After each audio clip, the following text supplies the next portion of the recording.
Hello, knowledge seekers. In this episode of 20-Minute Books, we delve into Skin in the Game, a thought provoking exploration of risk, symmetry, and the hidden forces shaping our social dynamics. Written by the acclaimed author Nassim Taleb, a scholar with a rich background in statistics and finance, this 2018 masterpiece examines the often unseen impacts of having, or lacking, a personal stake in the outcomes of our decisions. Whether you're drawn to the intricate workings of risk analysis, searching for revolutionary perspectives on economics, or you're a student or enthusiast of social psychology, Skin in the Game offers a treasure trove of insights. Taleb, renowned for his best-selling work, The Black Swan, applies rigorous probability theory to everyday life, revealing the profound influence that accountability and vested interests have on the world around us. This book will not only satisfy the intellectually curious but also provide a fresh lens through which to view the complexities of society and human interaction. So buckle up for a journey into the intricate landscape where ethics meets real-world action, all distilled into a brief but powerful summary that you won't want to miss.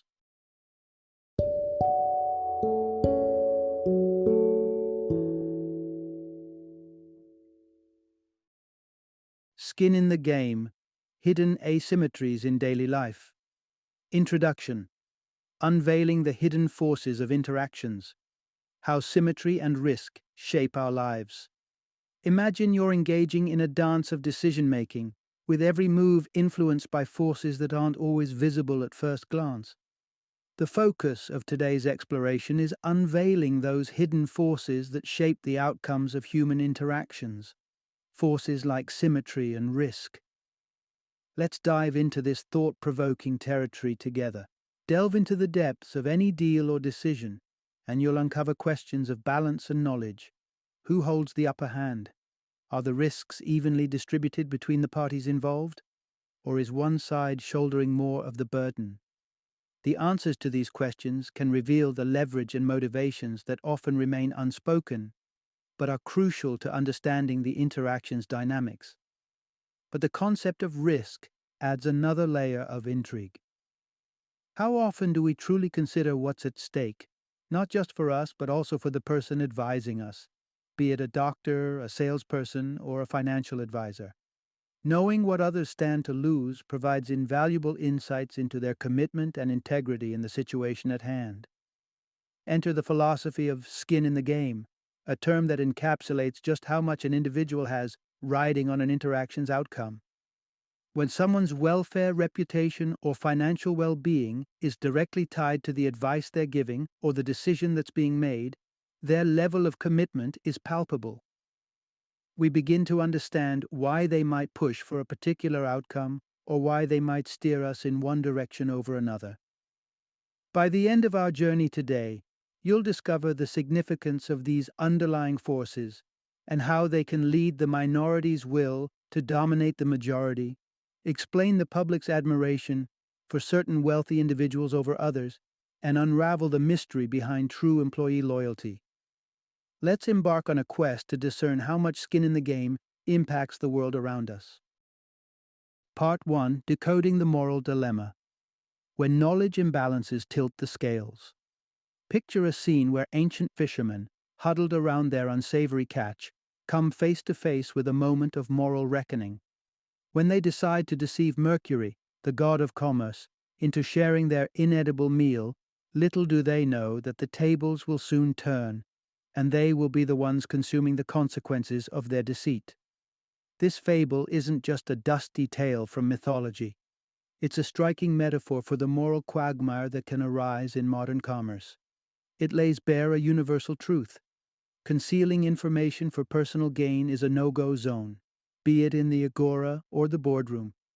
Take, for instance, the world of high-stakes finance, a realm the author knows well.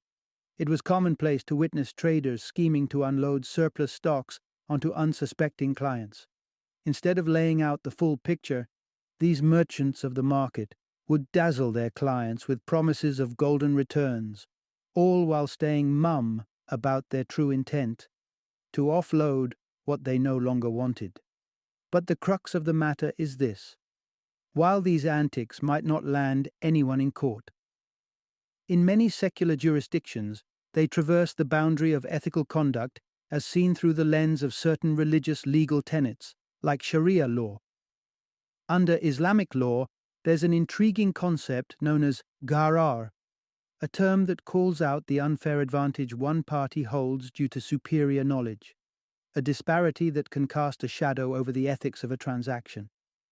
When one side, typically the seller, is privy to details the buyer is oblivious to, there's too much certainty for one and not nearly enough for the other.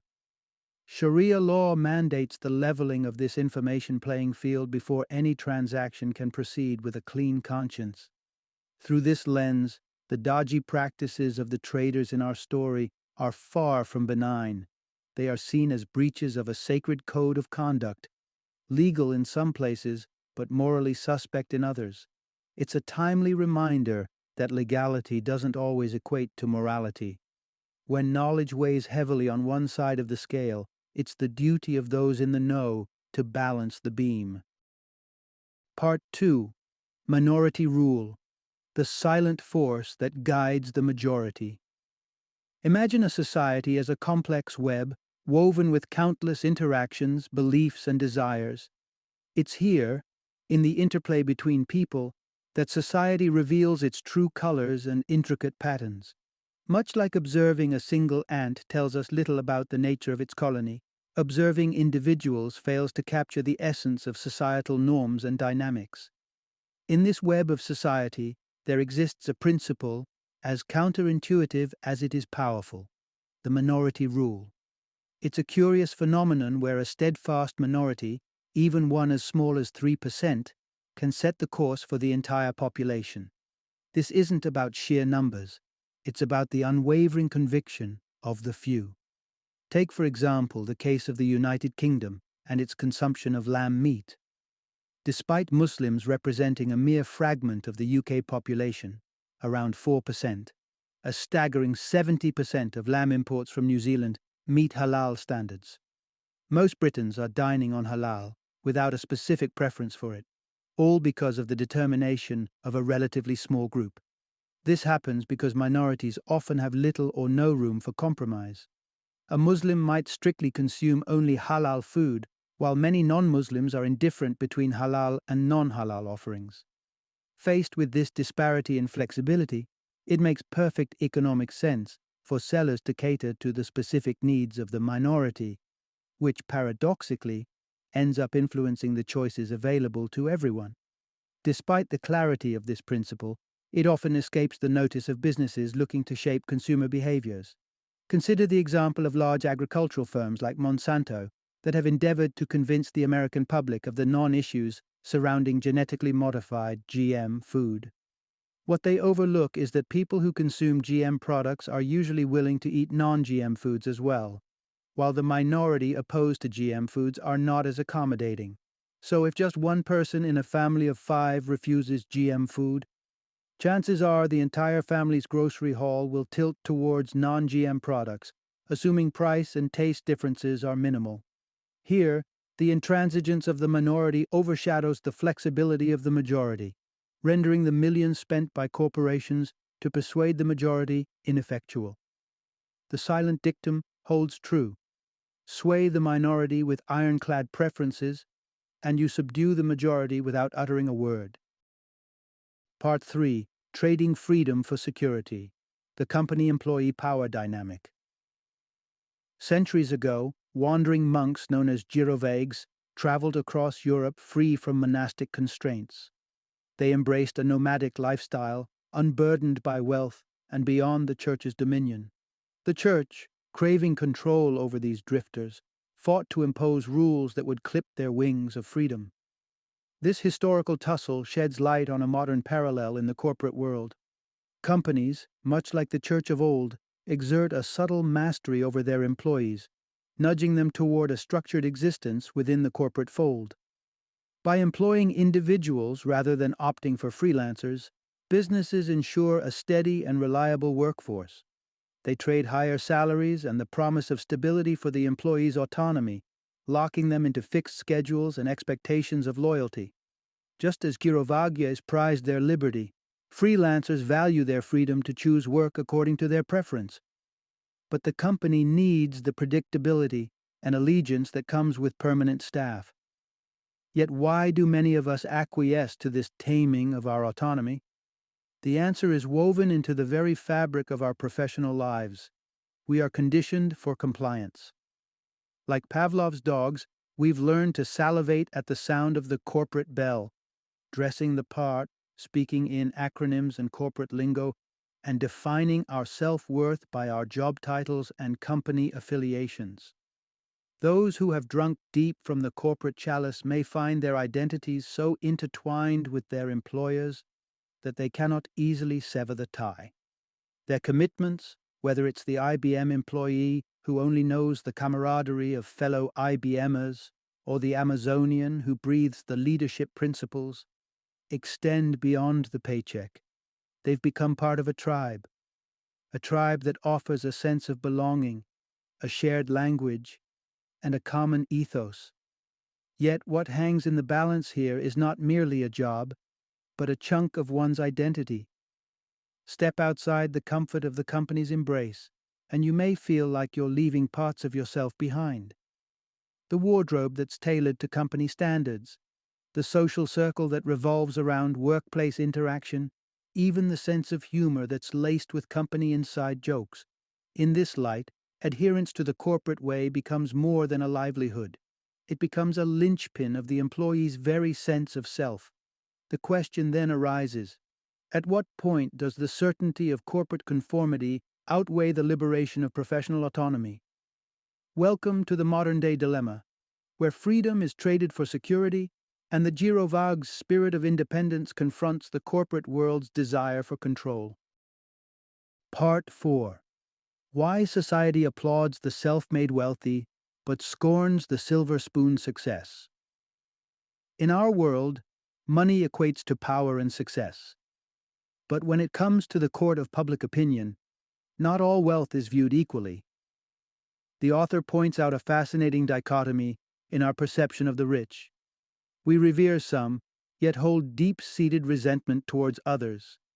Celebrity chefs, visionary entrepreneurs, and pop culture icons bask in the glow of societal approval, their fortunes often seen as well-deserved rewards for ingenuity, talent, and hard work. Meanwhile, the financial bounty amassed by bankers, CEOs, and bureaucrats is met with scowls and a chorus of disapproval. These contrasting attitudes have roots in cultural soil. In the United States, for instance, working-class Americans might lionize an entrepreneur for climbing the economic ladder, or a celebrity for their dazzling contributions to entertainment. The wealth of these figures is often perceived as the fruit of their labor. They've hustled, taken risks, and achieved fame. Yet, when it comes to those in professional echelons, there's a palpable sense that their wealth doesn't sit right with the public, a sentiment that's not just limited to the US, but can be seen in actions like Switzerland's referendum to limit executive pay. What's the secret ingredient that separates the adored rich from the envied? It comes down to skin in the game. The public's perception is that entrepreneurs and celebrities risked it all, their time, money, and future, and hence earned every penny.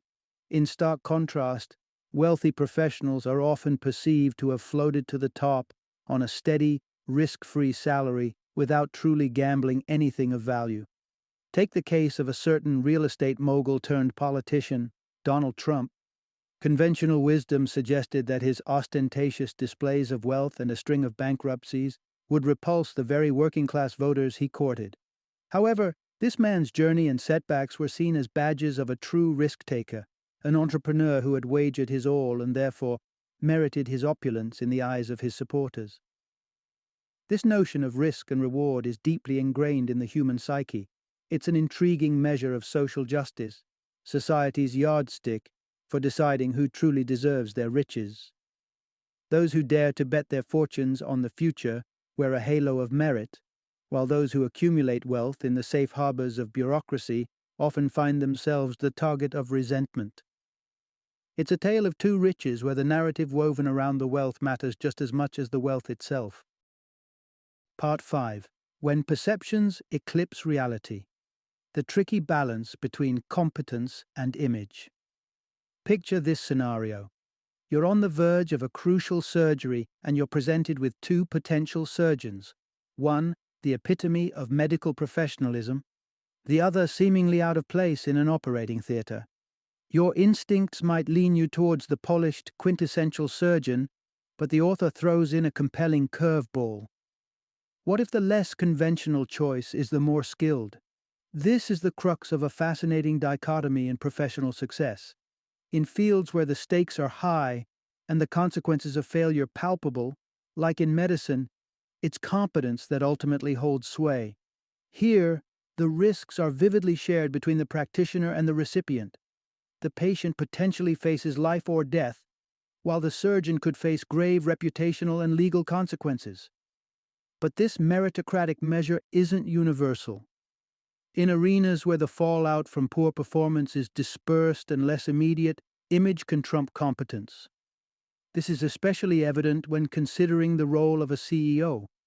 In contrast to the high-stakes game faced by surgeons, a CEO navigates a different minefield. The adverse effects of their decisions might be substantial, but they ripple through the company, affecting profits, employees, and shareholders. Rarely do they present an existential threat to the CEO's career. Thus, the selection criteria for these corporate leaders can lean heavily on image, on the projection of executive gravitas and the semblance of ability rather than tangible successes. History is illustrative of this phenomenon, with figures like Ronald Reagan, an actor by trade, ascending to the presidency of the United States. Reagan's electoral success demonstrates how, in evaluations devoid of immediate risks, the image can be king. People often elect leaders or appoint executives based on perceptions, charisma, and the confidence they exude. In essence, whether competence or image carries, the day often hinges on the amount of skin in the game within a given profession. Medicine, where the results are a matter of life and death, prioritizes competence. Meanwhile, executive roles, where the link between performance and consequence is more tenuous, can afford to be swayed by polished image and persuasive presentation. This distinction underlines a broader societal question. Are we adequately equipped to discern the most capable individuals in all walks of life, or do we unconsciously privilege style over substance when the stakes are less immediately dire? Recognizing the disparity between competence and image is the first step in navigating the complexities of professional success, where what you see isn't always what you get. Part 6. When wealth opens doors to deception, the paradox of affluence. Imagine you're out dining with a friend who insists on the fanciest of restaurants, only to find that the pricey cuisine pales in comparison to your favorite burger joint's offerings.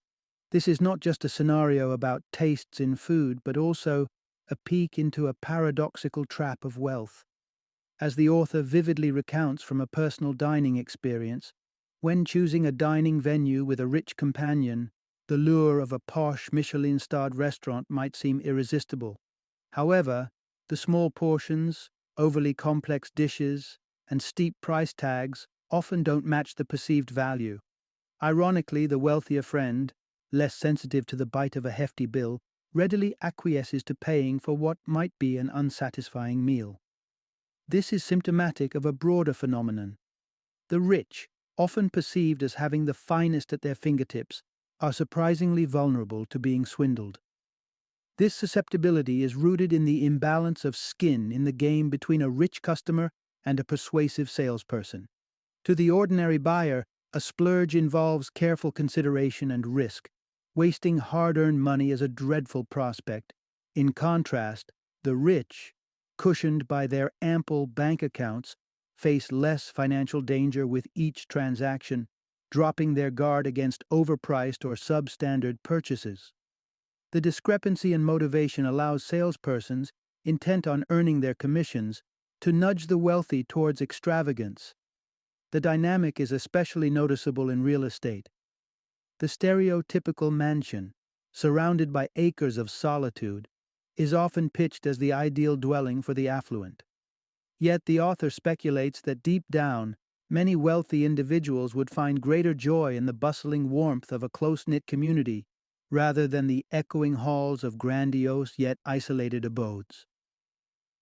It would appear that the overtures of real estate agents and the seductive narrative of luxury marketing sways the rich, leading them away from their genuine desires and deeper into isolation. Though it might not invoke sympathy, it is an insightful example of how an abundance of resources can unexpectedly diminish one's control over them. The rich, with less at stake per individual purchase, lose touch with their true preferences, inadvertently becoming easy marks in an elaborate charade artfully orchestrated by those with more skin in the game. Final summary. Diving into the labyrinth of human interactions and marketplace dynamics paints a vivid image of the unseen forces at play: asymmetries of knowledge, the distribution of risk, and the intensity of personal stakes. These elements are the invisible threads woven through the fabric of our daily lives, influencing decisions in boardrooms, marketplaces, and even our personal choices. To decipher the rationale behind human behavior and societal trends, one must ask essential questions about the balance of information among participants and who stands to lose the most. By examining who has the skin in the game, we unveil the profound impact of risk and involvement on outcomes within financial, social, and professional spheres. Ultimately, this introspective journey through skin in the game illuminates a fundamental truth. To grasp the why behind actions and events, we must look beyond surface appearances and scrutinize the depths where knowledge and stakes align, clash, and converge. It's within these depths that we find the keys to understanding the complex choreography of human conduct.